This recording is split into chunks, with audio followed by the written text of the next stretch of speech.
के अंदर पढ़ाई करानी है। Activity based learning below class 2 यानी क्लास 2 से पहले आपको केवल सिखा दिखा करके ही पढ़ाना है। इंट्रोड्यूसिंग सब्जेक्ट मतलब यहाँ पर introduction of subjects between class 3 to 5 लोग बच्चों के बीच में जो 3 से 5 तक के जो बच्चे हैं उनके बीच में सब्जेक्ट सिखाने हैं। कोडिंग और इंटर्नशिप इन क्लास 6 क्लास 6ठी तक के बच्चों के अंदर कोडिंग सिखानी है। 5+3+3+4 सिस्टम लेकर के आना है। Multiple disciplinary flexible choice subject in class 9 to 12 जैसे अभी क्या होता है आप साइंस लेंगे, कॉमर्स लेंगे या आर्ट्स लेंगे, लेकिन इसके अतिरिक्त भी कोई भी सब्जेक्ट आप ले सके इतनी सुविधाएं इसके अंदर दी गई थी। यानी कि इतनी सारी चीजें जो की गई थी इन सब चीजों को आपको यहाँ से जानना जरूरी है कि हम लोगों ने ये सारी बातें पढ़ी थी। यहाँ पर नेशनल एजुकेशन पॉलिसी जो पढ़ाई गई थी लास्ट टाइम वो तो आपको याद है। अब एक साल पूरा होने पर क्या क्या सरकार ने किया अब मैं आपको उसके बारे में थोड़ी सी जानकारी देता हूं। ये दीक्षा और स्वयं क्या है ये भी मैं आपको सिखाऊंगा, लेकिन एक बार के लिए जल्दी से सरकार ने क्या कहा है पहले उसके बारे में चर्चा करते हैं। सबसे पहली जानकारी जो प्रधानमंत्री के द्वारा कही गई, चूंकि मैं भाषण सुनाना नहीं चाहता क्योंकि भाषण के बाद भी आप कुछ लिख नहीं पाएंगे, तो पहली चीज एकेडमिक बैंक, ये याद रखिएगा जिनके ऊपर ये टैग लगा हुआ है ना, ये आपके लिए पेपर पॉइंट ऑफ व्यू से बेहद इंपॉर्टेंट है। 1 year of national education policy, new education policy. Academic bank of credit and multiple entry exit. Number 1, academic bank of credit is envisaged as a digital bank that hold the credit earned by a student in any course। मतलब यहाँ पर क्या किया गया है, पहली चीज जो की गई है वो ये है कि आप लोगों ने कोई सा भी कोर्स पढ़ा हो आपको उसका क्रेडिट मिलेगा। अभी क्या होता है, आप में से किसी विद्यार्थी को बायोलॉजी पढ़ने का मन है, उसको बहुत रुचि है बायोलॉजी को जानने में, लेकिन हुआ क्या साथियों, उसको बायोलॉजी की जानने की जो रुचि है वो अचानक तब्दील हो जाती है कि बस बहुत हो गया, बस इतना ही जानना था, मेरे को जो चैप्टर पढ़ना था वो आ गया, अब इससे आगे अपन मैथ पढ़ेंगे। लेकिन वो ऐसा कर नहीं सकता, उसे वापस से 10th में आना पड़ता है। 10th में आकर के फिर से 11th के लिए वापस से मैथ लेनी पड़ेगी, फिर आगे चलना पड़ेगा। लेकिन इस बार क्या किया गया है, क्लास 9th से लेकर 12th के बीच में आपको जो भी सब्जेक्ट लेने हैं लीजिए। आपने बायोलॉजी पढ़ी, आपको लग गया यार बस इतना ही जानना था, अपना काम हो गया, क्लास 9th का 9th चैप्टर हो गया, यहीं तक पढ़ना था। आपको फिर अगली बार लगा यार थोड़ा मुझे मैथ भी पता होनी चाहिए, आपने पढ़ के देखा, आपको लगा कि मैंने 9th में जो मतलब बायोलॉजी ली थी उसमें जितना सब्जेक्ट मुझे आया उसका मुझे पेपर दे देना चाहिए। आपने पेपर दिया, आपको परसेंटेज उस पेपर में मिल गई। आपने अगला पेपर दिया, उसके अंदर भी परसेंटेज मिल गई। आपने मैथ का पेपर दिया, उसकी परसेंटेज। आपने संस्कृत पढ़ ली, उसका परसेंटेज। आपने इतने प्रकार के सब्जेक्ट पढ़ लिए, लेकिन आप ये विचार करिए कि आपके ये सारे परसेंटेज आपको जीरो नहीं बनाएंगे। आप 12th करके जब निकल रहे होंगे तो आपको बकायदा 12th की डिग्री दी जाएगी, क्योंकि आपकी कुल परसेंटेज काउंट की जाएंगी कि हाँ भाई इतना परसेंटेज इस बच्चे ने ज्ञान अर्जित करके प्राप्त कर लिया है। कौन से सब्जेक्ट से किया, that doesn't matter right now. आप साइंस से थे, आप बायोलॉजी से थे, मतलब मैथ से थे, बायोलॉजी से थे, आर्ट्स से थे, कॉमर्स से थे, मतलब ही नहीं रखता है। आपने कुल क्या अंक प्राप्त किए, इसके लिए आपकी एकेडमिक बैंक बनेगी। जरा विचार करिए, आपने मैथ पढ़ी तो आपके परसेंटेज बाद में ओवरऑल कि भाई 10वीं परसेंटेज प्राप्त करनी है, इतना परसेंटेज मार्क्स होना चाहिए बच्चे का, 10th की डिग्री दे देंगे। किसी भी डिसिप्लिन में पढ़ के आ जाए, बस इतना कर ले, इससे बच्चा अपनी रुचि के हिसाब से विषय पढ़ पाएगा। क्लियर है? तो एक national level digital facility for promoting academic mobility through formal system of credit accumulation, credit transfer, credit reduction, पूरे देश के अंदर इस क्रेडिट बैंक को बनाया जाएगा। Instrument for facilitating multi disciplinary and holistic education, multiple entry multiple exit. अब आपको लगा कि यार कॉलेज का फर्स्ट ईयर पढ़ लिया मैंने, और फर्स्ट ईयर पढ़ने के बाद में अब थोड़ी बोरियत हो गई यार, मन नहीं कर रहा, अब बस चलो अब तैयारी करेंगे, नौकरी वोकरी लेंगे। फर्स्ट ईयर के बाद आपने नौकरी पढ़ाई छोड़ दी, तो ऐसा नहीं है कि आपकी फर्स्ट ईयर के बाद में आपको 12th पास माना जाएगा, नहीं। आपने फर्स्ट ईयर छोड़ी है तो आपको डिप्लोमा की या फिर कोई भी एक सर्टिफिकेट दिया जाएगा जो ये कहेगा कि यहाँ तक की पढ़ाई इसने कर रखी है, जब ये चाहे दोबारा पढ़ने आ सकता है। यहाँ से आगे की पढ़ाई के लिए उसने 2 साल कर लिया, चलो भाई इसको डिप्लोमा की डिग्री दे दो। इससे आगे की पढ़ाई पढ़ ली, बोले चलो इसको बैचलर की डिग्री दे दो। 4 साल के बाद पढ़ लिया, चलो इसको मास्टर्स की डिग्री दे दो। मतलब ये है आप जब चाहे पढ़ाई रोक सकते हैं, आप जब चाहे पढ़ाई शुरू कर सकते हैं, आपको उसी के आधार पर डिग्री ऐड होती चली जाएगी। अगेन एक बहुत बड़ी चीज है।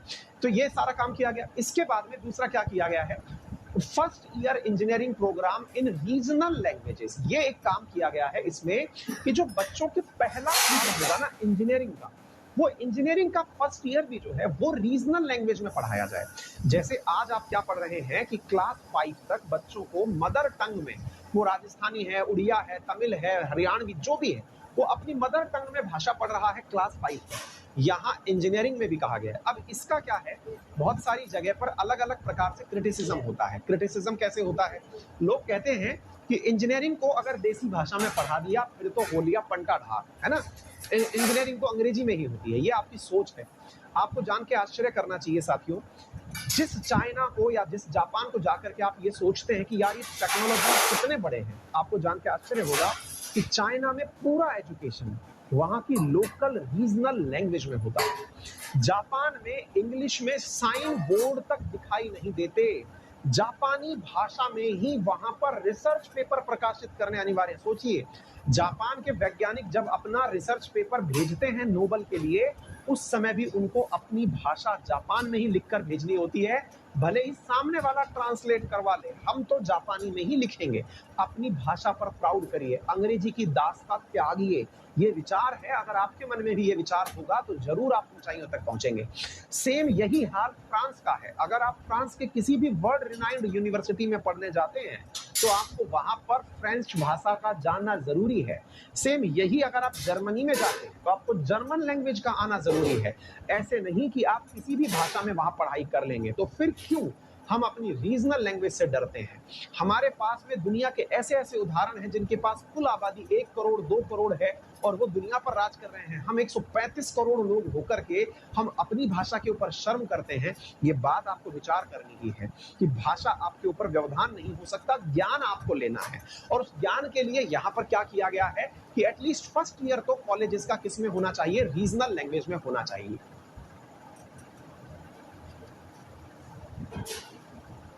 जेंडर इक्वलिटी रेशो को यहाँ पर बढ़ाए जाने की बात की गई है।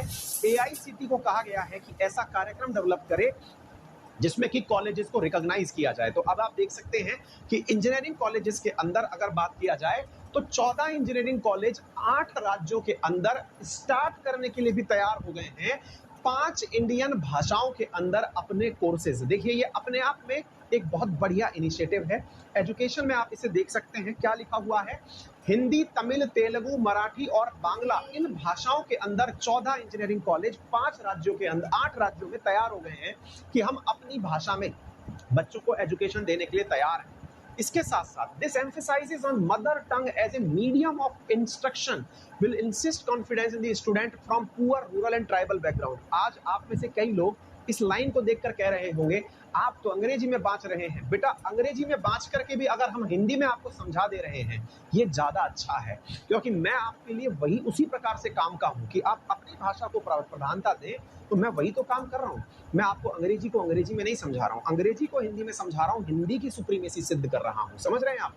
इसी के साथ में in a recent survey the All India Council of Technical Education ने एक सर्वे किया और उसने क्या पाया कि 42% भारत के अंदर ऐसे बच्चे हैं जो कि इंजीनियरिंग को रीजनल लैंग्वेज में पढ़ना चाहते हैं। आप में से कई लोग इस बात का मीम बना के डालेंगे कि ओहो, अगर कोई हरियाणवी बच्चा होगा कि ऐताऊ ला तेरी बत्ती खोल दूं, है, राजस्थानी होगा तो अपनी तरीके से बात करेगा कि ला रे भाई तेरा या कर दूं। ये सब बातें ऐसे सुनने में लगेंगी, लेकिन जरा विचार करिए, जिस चीज का आप में डर है वो आपके लिए खिलौना हो जाए तो कितनी अल्टीमेट चीज होगी, है ना साथियों? The AICTE created a database of resources to allow colleges to offer more program in regional languages। साथ में कहा गया है कि इंजीनियरिंग कंटेंट को 11 भाषाओं में कन्वर्ट किया जाना चाहिए। जो कंटेंट है उसे 11 भाषाओं में कन्वर्ट करिए। इसी प्रकार से साथियों एक सफल नामक कार्यक्रम शुरू किया गया। तो ये पॉइंट लिखते चलिएगा।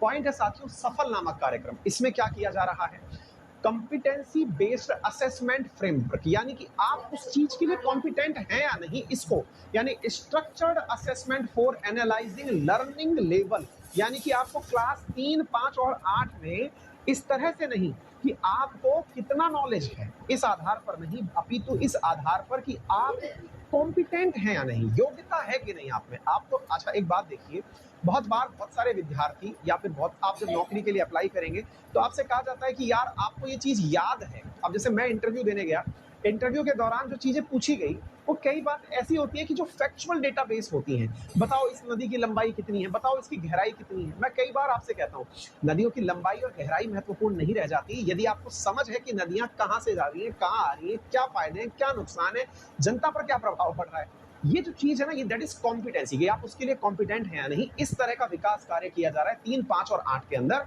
क्लास के अंदर। तो दैट इज सफल कार्यक्रम। सफल क्या है?